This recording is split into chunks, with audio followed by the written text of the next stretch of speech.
Hello, everyone. This is Southern Belle Whisper. I hope you all are doing well tonight. This video is going to be a very deep, raw, honest reading video. I tried to get into this book by myself and I just couldn't do it, so I decided to bring you guys along. I've had this book on my TBR ever since it came out. Friends is my favorite show, as for a lot of people in America, I'm sure. And of course, Chandler being my favorite character. And so I've been dying to read this book. But after he passed, I just couldn't find the strength within myself to read it, knowing how he passed away. But that's one thing he talks about. I've heard him in interviews say that he hopes that his book is an inspiration to somebody that really needs to hear it. And that's why he wrote this book, because he knew there were going to be a lot of haters and a lot of people judging him, but he also knew that somebody out there who had a drug addiction or any addiction, alcoholism, anything, he knew it would maybe change them for the better. And that's why he wrote this book. And so we are going to do a reading video tonight.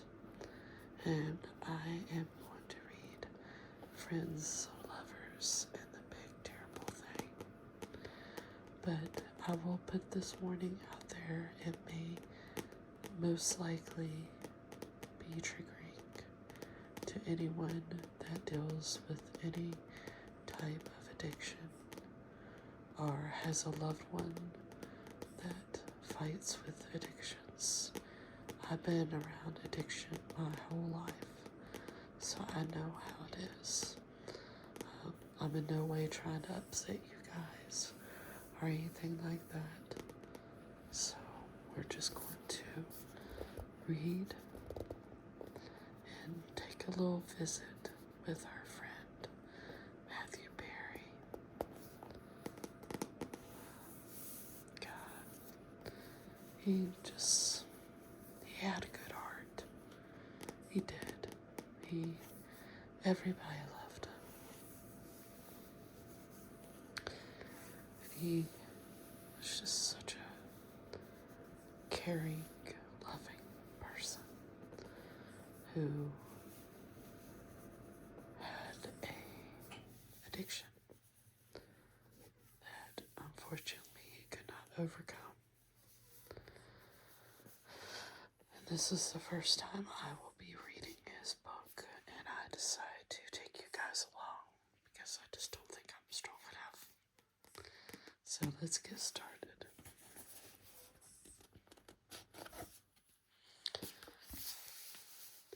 Friends, Lovers, and the Big Terrible Thing. Friends, Lovers, and the Big Terrible Thing by Matthew Perry. For all of the sufferers out there, you know who you are. The best way out is always through. Robert Frost. You've just got to see me through another day, James Day. We got the table of contents. Forward by Lisa Kudrow. How's Matthew Perry doing? Over the many years since I was first asked, it's been at different times the most asked question for me.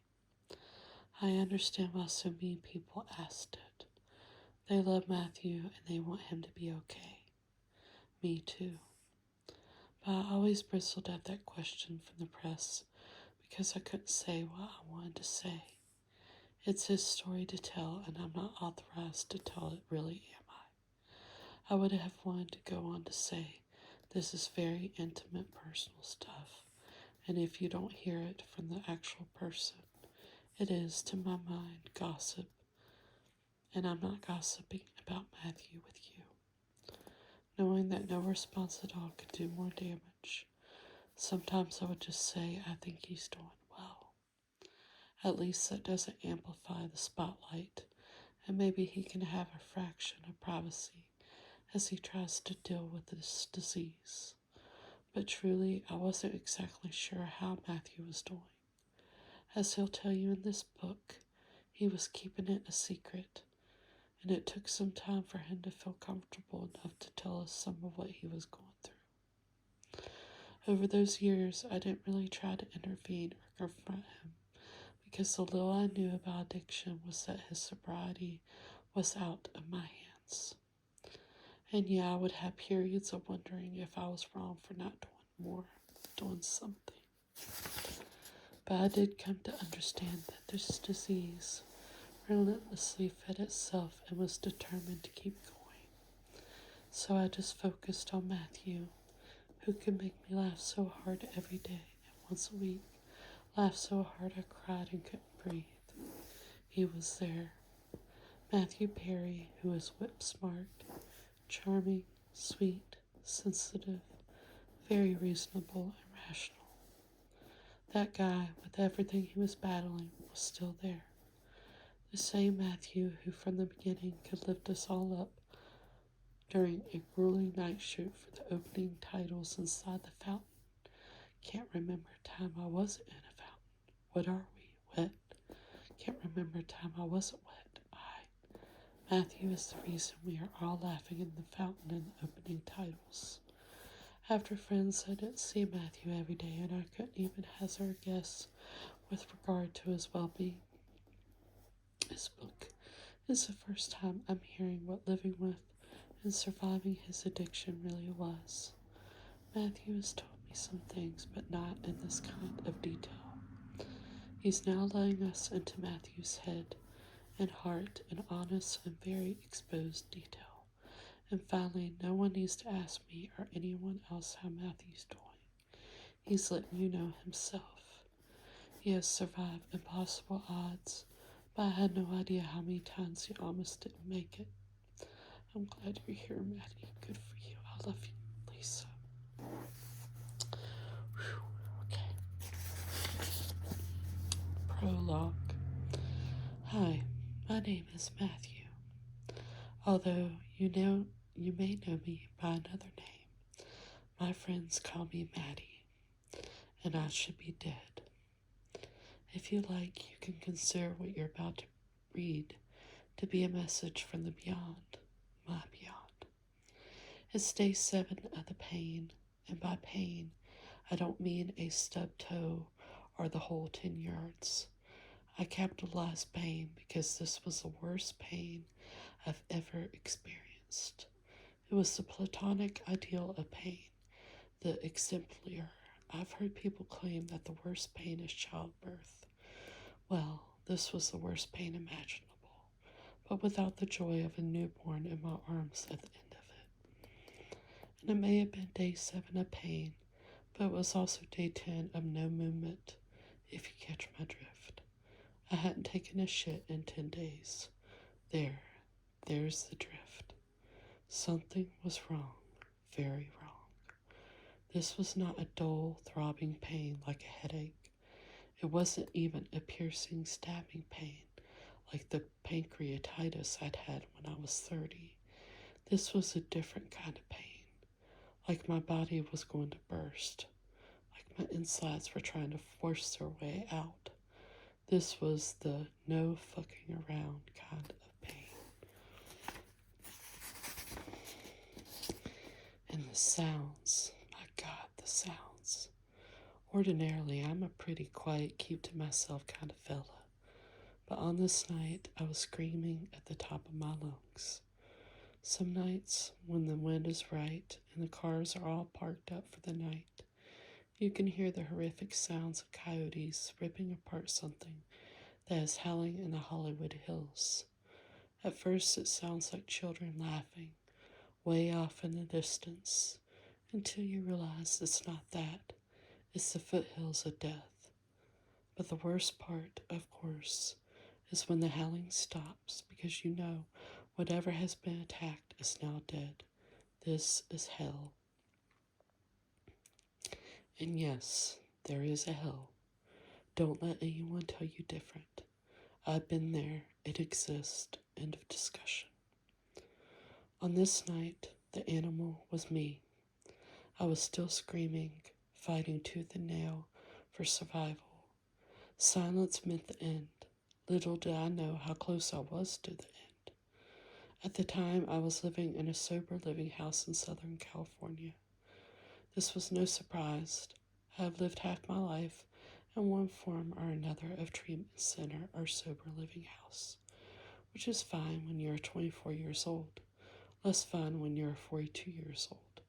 Now I was 49, still struggling to get this monkey off my back. By this point, I knew more about drug addiction and alcoholism than any of the coaches and most of the doctors I encountered at these facilities. Unfortunately, such self-knowledge avails you nothing. If the golden ticket to sobriety involved hard work and learned information, this beast would be nothing but a faint, unpleasant memory. To simply stay alive, I had turned myself into a professional patient. Let's not sugarcoat it. At 49, I was still afraid to be alone. Left alone, my crazy brain, crazy only in this area, by the way, would find some excuse to do the unthinkable, drink and drugs. In the face of decades of my life have been ruined by doing this, I'm terrified of doing it again. I have no fear of talking in front of 20,000 people, but put me alone on my couch in front of a TV for the night, and I get scared. And that fear is in my own mind, fear in my own thoughts, fear that my mind will urge me to turn to drugs, as it has so many times before.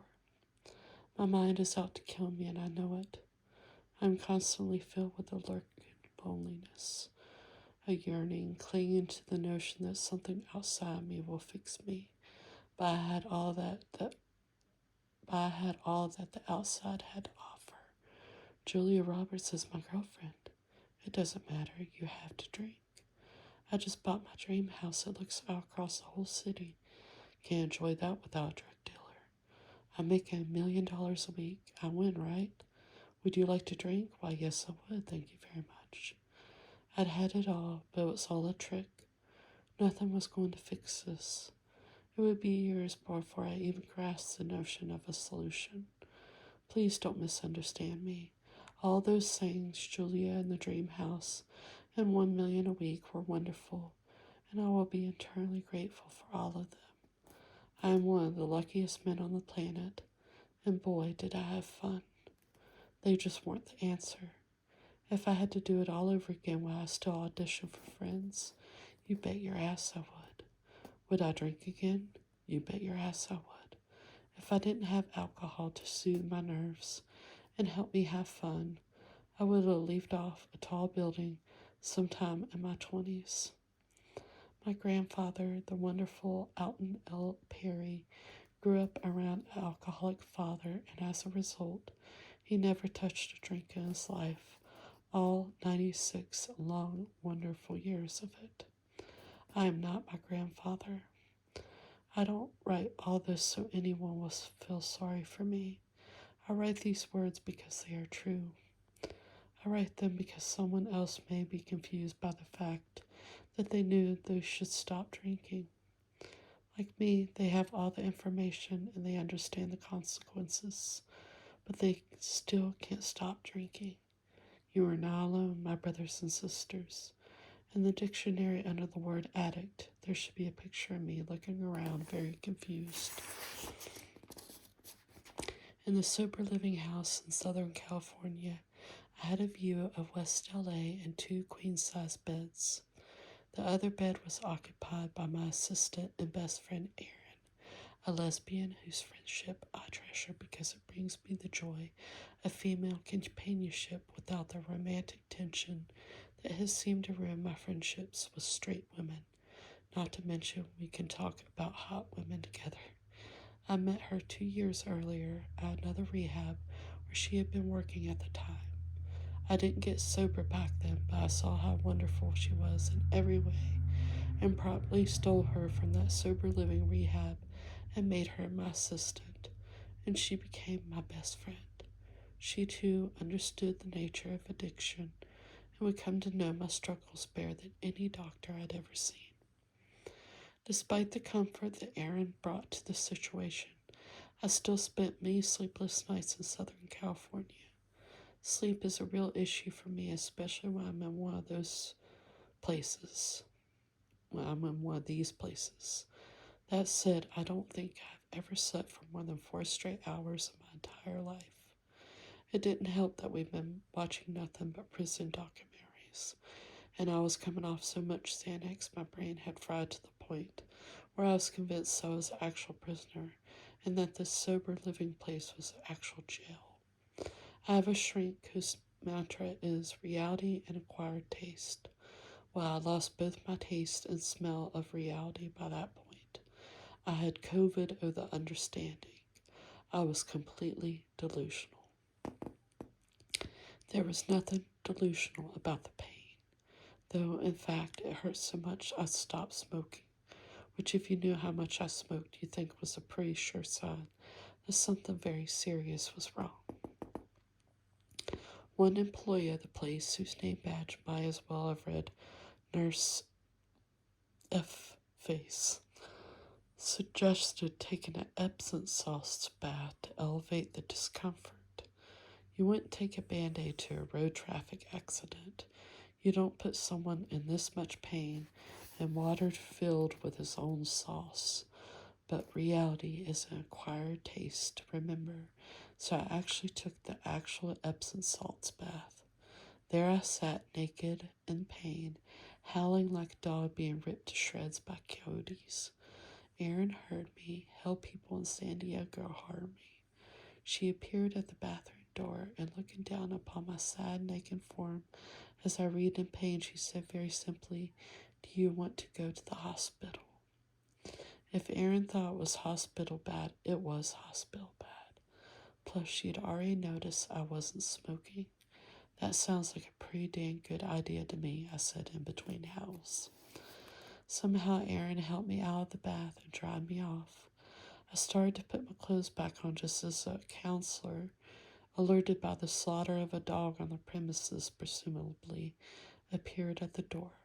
"I'm taking him to the hospital," Erin said. Catherine, the counselor, just so happened to be a beautiful blonde woman to whom I had apparently proposed upon my arrival, so she probably wasn't my biggest fan. Not kidding.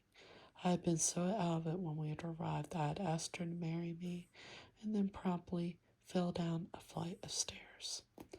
"This is drug-seeking behavior," Catherine said to Erin as I continued to dress. "He's going to ask for drugs at the hospital." Well, this marriage is off, I thought. By now the house had alerted others that were probably canine entrails all over the bathroom floor, or someone was in real pain.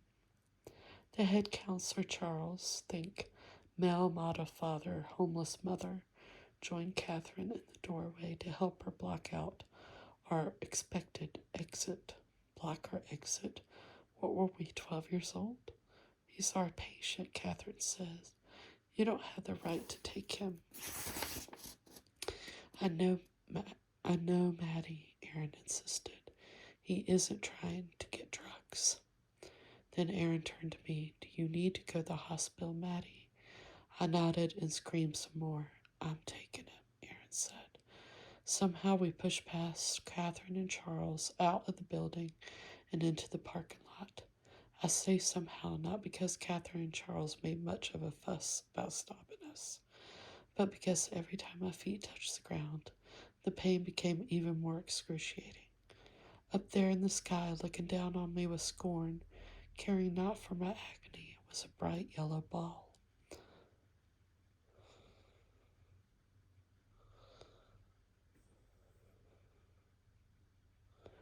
Sorry, okay.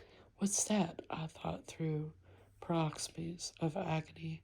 Oh, the sun, right. I didn't get out much. We have a high profile coming in with severe abdominal pain, Erin said into her phone as she unlocked the car. Cars are stupid, ordinary things until you're not allowed to drive them, at which point they become magical boxes of freedom and signs of a successful previous life. Erin lifted me into the passenger seat and I lay back. My belly was twisting in agony. Erin got into the driver's seat, turned to me and said, "Do you want to get there fast or do you want me to avoid the LA potholes?" "Just get there, woman," I managed to say. By now, Charles and Catherine had decided to up their efforts to thwart us and now stood in front of the car, blocking us. Charles' hands were lifted, his palm facing us as if to say no, as though 3,000 pounds of motor vehicle would be stopped with the force of his mitts. To make matters worse, Erin couldn't start the car. The ignition works via telling the car to start out loud, because I was on Friends. Catherine and the Palms didn't budge. Once she worked out how to start the damn thing, there was only one thing more to do. Erin read the engine, put the car in drive, and slewed it up and onto a curb. The jolt of that action alone, ricocheting through my entire body, almost caused me to die right there. With two wheels up on the curb, she revved past Catherine and Charles and out into the street. They had just watched us drive away, though by this point I would have urged her to drive over them, not being able to stop screaming in a very scary state to be in. If I were just doing this to get drugs, then I deserved an Oscar. Are you aiming for the speed bumps? I don't know if you noticed, but I'm kind of struggling right now. Slow down, I begged her. We both had tears streaming down our faces. I have to go fast, Erin said, her brown, compassionate eyes looking over at me with concern and fear. We have to get you there now. It was right about here that I drifted out of consciousness. A 10 on the pain scale is losing consciousness, by the way. Please note, for the next few paragraphs, this book will be a biography rather than a memoir, because I was no longer there. The closest hospital to the sober house was St. John's. Since Erin had had the foresight to call ahead and alert them that a VIP was en route, someone met us at the emergency valet. Not knowing at the time how crazy sick I was when she made the call, Erin had been concerned about my privacy, but the folks at the hospital could see something was seriously wrong and rushed me to a treatment room. There I was heard to say, "Erin, why are there ping pong balls on the couch?" There was no couch and there were no ping pong balls. I was just completely delusional. I wasn't aware that pain can make you delusional, but there you go. Then the Dilaudid, my personal favorite drug in the whole wide world, hit my brain and I briefly regained consciousness. I was told I needed surgery immediately, and suddenly every nurse in California descended upon my room. One of them turned to Erin and said, "Get ready to run." Erin was ready and we all ran. Well, they ran. I was merely wheeled at high speed to a procedure room. Erin was asked to leave mere seconds after I said to her, "Please don't leave." Then I closed my eyes and they wouldn't open again for 2 weeks. Yes, that's right. A coma, ladies and gentlemen. And those mother effers back at the sober living had tried to block the car. The first thing that happened when I lapsed into a coma was that I aspirated into my breathing tube, vomiting 10 days worth of toxic shit directly into my lungs. My lungs didn't like that very much. Enter instant pneumonia, and that is when my colon exploded. Let me repeat for those in the back. My colon exploded. I've been accused of being full of shit before, but this time I really was. I'm glad I wasn't there for that. It was almost certain at that point that I was going to die. Was I unlucky that my colon exploded, or was I lucky that it happened in the one room in Southern California where they could do something about it? Either way, I now faced a 7-hour surgery, which at least gave all my loved ones ample time to race to the hospital. As they arrived, they were each told Matthew has a 2% chance of making it through the night. Everyone was so wrought with emotion that some crumbled to the ground right there in the hospital lobby. I will have to live out the rest of my days knowing that my mother and others heard those words.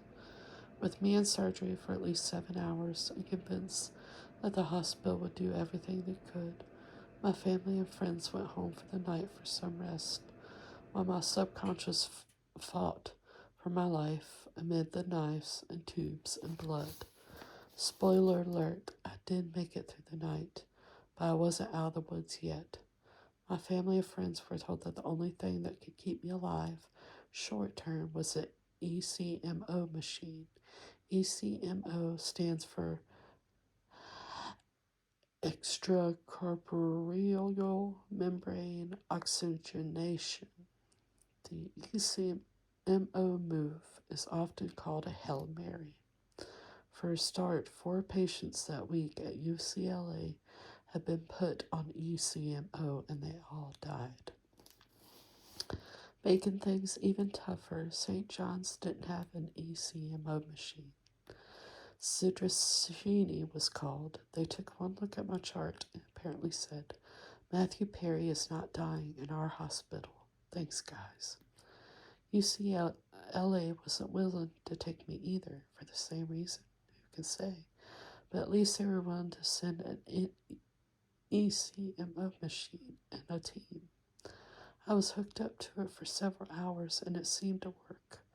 I was then transferred to UCLA itself in an ambulance filled with doctors and nurses. There was no way I survived a 15-minute car ride, especially the way Aaron drives. At UCLA, I was taken to the heart and lung ICU unit. It would become my home for the next 6 weeks. I was still in a coma, but honestly, I probably loved it. I was laying down all snuggled up and they were pumping drugs into me. What's better than that? I'm told that during my coma, I was never left alone, not once. There was always a member of my family or a friend in the room with me. They held candlelight vigils, did prayer circles. Love was all around me. Eventually, my eyes magically opened back to the memoir. The first thing I saw was my mother. What's going on? I managed to croak. Where the hell am I? The last thing I remember was being in a car with Aaron. Your colon exploded, Mom said. With that information, I did what any comic actor might do. I rolled my eyes and went back to sleep. I've been told that when someone is really sick, a kind of disconnect happens. A God only gives you what you can handle kind of thing kicks in.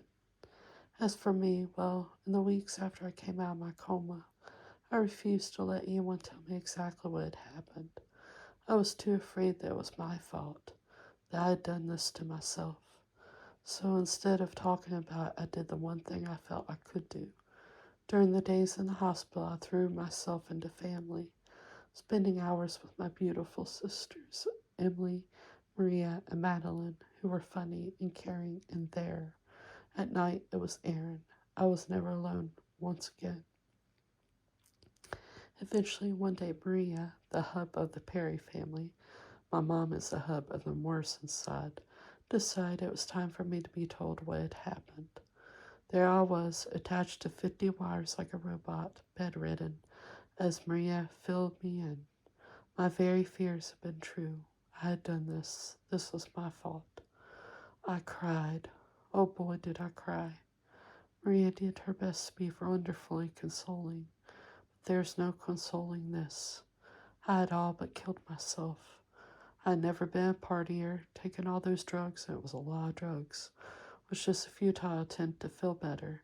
Trust me to take trying to feel better to death's door. And yet here I was still alive. Why? Why had I been spared? Things got worse before they got better, though. Every morning it seemed some doctor were coming to my room and give me more bad news. If something could go wrong, it did. I already had a colostomy bag. At least I've been told it was reversible, thank God. But now, apparently, there was a fistula, a hole in one of my intestines. The problem was, they couldn't find it. To help, I was given another bag that oozed out gross green stuff. But that new bag meant that I was not allowed to eat or drink anything until they found it. They searched daily for that fistula while I got thirsty and thirstier. I was literally begging for a Diet Coke and having dreams of being chased by a gigantic can of Diet Sprite. After a full month, they finally found the fistula in some tube behind my colon. I thought, hey fellas, if you're looking for a hole in my intestine, why not start looking behind the thing that effing exploded? Now that they found the hole, they could start to fix it, and I could learn to walk again. I knew I was on my way back when I realized I was attracted to the therapist they assigned to me. True, I had a giant scar on my stomach, but I was never a guy who took his shirt off much anyway. I'm no Matthew McConaughey, and when I take a shower, I just make sure to keep my eyes closed. As I've said, for the entire stay in those hospitals, I was never left alone, not once. So there is light in the darkness. It's there, you just have to look hard enough for it. After 5 very long months, I was released. I was told that within the year, everything inside me would heal enough so that I could have a second surgery to reverse the colostomy bag. But for now, we packed my overnight bags, 5 months of overnights, and we made the voyage home. Also, I'm Batman.